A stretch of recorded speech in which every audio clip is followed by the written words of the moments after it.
India की digital strike, Modi की digital strike. Narendra Modi साहब प्लीज अनबैन कर दो यार, कसम से। मेरे पीछे जो आप ये चैनल्स के नाम देख रहे हैं ना, ये पाकिस्तानी सॉरी भिखारिस्तान सॉरी आतंकिस्तान के चैनल्स हैं जो लगातार प्रोपेगेंडा भारत के खिलाफ में फैलाते हैं और उसी को लेकर के भारत सरकार ने इनको बैन कर दिया है। अब हालत पाकिस्तान की यह है कि पाकिस्तान के आदमी के पास तेल नहीं है, घबराया हुआ है, डरा हुआ है। लेकिन आप इनकी अगर मीडिया देखेंगे, मीडिया गधे पे बैठ के अपनी पुस्कियां छोड़ना बंद ही नहीं कर रही। मीडिया कहती है भारत डर गया, भारत घबरा गया, मोदी भाग गया, मोदी ये हो गया। चलो ये तो पाकिस्तान की मीडिया है। फाइनली हमने वो कदम उठा लिया है जो बहुत पहले उठा लेना चाहिए था। सभी पाकिस्तानी सेलिब्रिटीज को, यूट्यूबर्स को, जो भी सोशल मीडिया पे इनके लोग थे, सबको भारत में ब्लॉक कर दिया गया है। नमस्ते दोस्तों, आप देख रहे हैं भुवन सबर एवं। तो दोस्तों, पाकिस्तान की यूट्यूबर और स्पोर्ट्स बहुत सारे चैनलों बैन कर दिया गया है। इंस्टाग्राम एक्स भी भारत सरकार ने पाकिस्तान की बैन करा है, तो पाकिस्तान को डिजिटल स्ट्राइक करा है। पाकिस्तान की यूट्यूब चैनल व्यूबर भारत की 98% देख रहे थे और पाकिस्तान में पैसा छापने देते थे, जो इंडिया वर्सेस पाकिस्तान की हो या स्पोर्ट्स की हो, सब भारत लोगों देख रहे थे। अब पहलगाम अटैक बाद सब बंद कर दिया, क्योंकि पाकिस्तान मीडिया प्रोपोगेंडा करते थे, भारत को धमकी देते हैं और अब भिखारिस्तान बनेगा, पानी बंद, आटा बंद, सब बंद। फाइनली हमने वो कदम उठा लिया है जो बहुत पहले उठा लेना चाहिए था। सभी पाकिस्तानी सेलिब्रिटीज को, यूट्यूबर्स को, जो भी सोशल मीडिया पे इनके लोग थे, सबको भारत में ब्लॉक कर दिया गया है। मैं जो डिटेल्स आपको बताने वाला हूं ना यहाँ पर, कि ये कितना इंपॉर्टेंट था और किस तरीके से इंडिया की ही बड़ी ऑडियंस फंड कर रही थी इन पाकिस्तानी क्रिएटर्स को और ये लोग टैक्स पे कर रहे थे पाकिस्तानी गवर्नमेंट को। जब आप डिटेल समझोगे देन यू विल अंडरस्टैंड कि ये जो मूव है कितना इंपॉर्टेंट है। नाउ यहां पर आप देख पाओगे, चाहे पाकिस्तान का प्रधानमंत्री हो, इनके न्यूज आउटलेट हो, आतिफ असलम हो, इनकी कोई एक्ट्रेस हो, जो इनके क्रिकेटर हैं मोहम्मद रिजवान, बाबर आजम रिटायर्ड क्रिकेटर, शाहिद अफरीदी, शोएब अख्तर, सबके सोशल मीडिया हैंडल्स भारत में बैन हो चुके हैं। यूट्यूब गया, जो ट्विटर पे इनका अकाउंट था ये गया, इंस्टाग्राम भी जा चुका है। और शाहिद अफरीदी का मैं कहूंगा, मुझे पता नहीं कि हमारे मिनिस्टर्स इसके साथ क्यों बैठा करते थे, इसको हम अपने जो न्यूज शोज हैं क्यों इनवाइट करते थे यहाँ पर, जबकि ये प्रूवन आदमी है, रेडिकल सोच वाला आदमी है। शाहिद अफरीदी ने रिसेंटली ये तक कह दिया था कि जो कश्मीर में हुआ है, पहलगाम में हुआ है, भारत ने खुद के लोगों को मार दिया। ऐसी स्टेटमेंट इसने दी है। शिखर धवन को एक प्रॉपर रिप्लाई देना पड़ा शाहिद अफरीदी को कि कारगिल में भी हराया था, ऑलरेडी इतना गिरे हुए हो और कितना गिरोगे। लिटरली हमारे फॉरमर क्रिकेटर्स को ना, पाकिस्तानी क्रिकेटर्स को इस तरीके से जवाब देना पड़ा और I think it was about time. नहीं तो अब तो खैर 2025 में हम एक्शन ले रहे हैं ना। मैं शाहिद अफरीदी को 2018 से देख रहा हूं।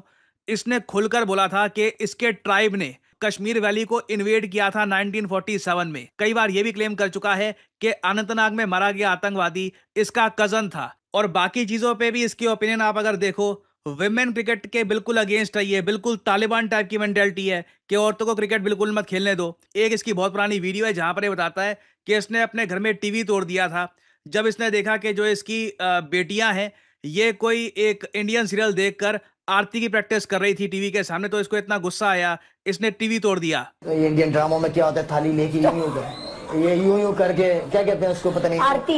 हाँ। पता नहीं क्या, वो यूं यूं कर रही टीवी के सामने खड़े हो गए। तो मैंने यूं करके देखा, तो मैं पता नहीं क्या हुआ कि मैंने यूं करके दीवार के अंदर ही टीवी कर दिया। तो वो अब ऐसी मेंटेलिटी वाले आदमी की जो एनजीओ है ना, उसको पैसा भारत की तरफ से जा रहा था लंबे समय तक। कई हमारे फेमस क्रिकेटर्स जैसे कि युवराज सिंह, हरभजन सिंह, इन्होंने अपील करी थी कि शायद अफरीदी की जो फाउंडेशन है इसको डोनेशन दो। हालांकि बाद में दोनों क्रिकेटर्स ने रिग्रेट किया कि हमें ऐसा नहीं करना चाहिए था, आज के बाद ऐसा कभी नहीं करेंगे, क्योंकि तब तक शायद अफरीदी असल में क्या था लोगों के सामने आ चुका था। सिमिलरली आप अगर देखो शोएब अख्तर का जो यूट्यूब चैनल था, अभी भी है, वहां पर मिलियंस ऑफ सब्सक्राइबर्स हैं और उधर आप देखोगे आराम से 70 to 80% के आसपास इंडियन सब्सक्राइबर्स होंगे। और जो शोएब अख्तर के 3 मिलियन सब्सक्राइबर्स का यूट्यूब चैनल था ना, उसका हाल अब ये हो चुका है। सिमिलरली बहुत सारे पाकिस्तानी यूट्यूब चैनल्स का हाल आपको ऐसा दिखेगा। सर्च करोगे यूट्यूब पर, चैनल मिलेगा नहीं आपको, कोई वीडियो नहीं मिलेगा। इंडियन इंटरनेट स्पेस से इनको गायब कर दिया गया है। अब आप एक बार को सोच कर देखना, आप एक बार को कह सकते हैं मगर ये क्यों किया गया, इससे क्या फर्क पड़ता है।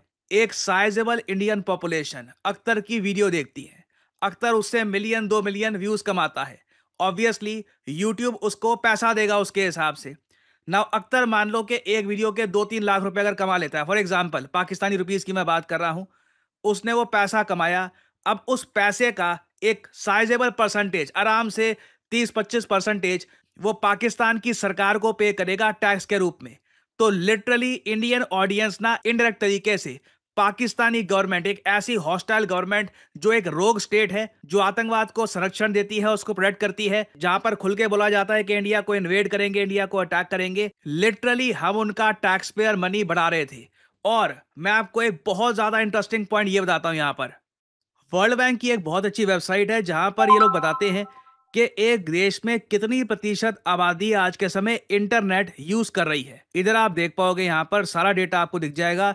इंडिया का 2022 का डेटा है इन लोगों के पास। 2025 का डेटा अगर होता तो थोड़ा सा उसमें मेरे ख्याल से और बेहतर नंबर आते, मगर 2022 के डेटा के हिसाब से कह रहे हैं 56% आबादी है भारत में जो आज के समय इंटरनेट पर आ चुकी है। भारत की आबादी जो 140 करोड़ के आसपास है, उसमें से 56% इंटरनेट यूज कर रही है। 70 करोड़ से भी ऊपर लोग हैं। ये देखिए हम लोग कर पाए हैं क्योंकि भारतीय कंपनियों ने भारत में रेवोल्यूशनरी स्ट्रेटजीज यूज करी थी। फॉर एग्जांपल रिलायंस जियो जिस तरीके से आया था, फ्री में इंटरनेट बांट दिया, लोगों ने इंटरनेट यूज किया, लोगों ने पहली बार देखा कि इंटरनेट के बहुत सारे फायदे होते हैं। सडनली कई लोग इंटरनेट पर आए और वापस कभी गए नहीं। They became regular users of the internet. और ये तो खैर 2022 का डेटा आपके सामने है। 2025 में कोई बड़ी बात नहीं है, यहाँ पे 10 से 15% की एक एडिशनल ग्रोथ हो गई हो। It is very much possible.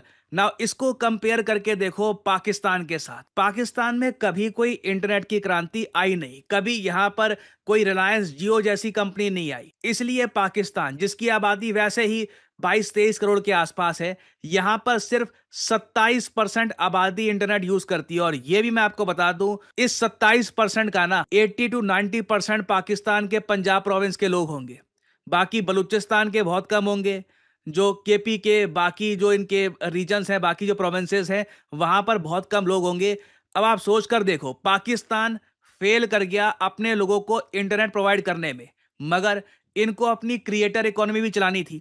ये जो सारे इनके आज के समय सेलिब्रिटीज हैं, अब क्रिकेटर ठीक है, क्रिकेट खेलता है, मगर फिर वो एक बार को क्रिएटर भी बन जाता है ना सोशल मीडिया पर, वो चीजें प्रमोट करता है, उसके सोशल मीडिया हैंडल्स होते हैं, ही becomes an internet figure. Similarly कई एक्ट्रेसेस हैं, कई पॉडकास्टर्स हैं पाकिस्तान के, इंडियंस उनको देख रहे हैं, उनको फॉलो कर रहे हैं। पाकिस्तानीज कम फॉलो कर रहे हैं क्योंकि पाकिस्तानीज उस नंबर पे है ही नहीं। 27% आप मान लीजिए,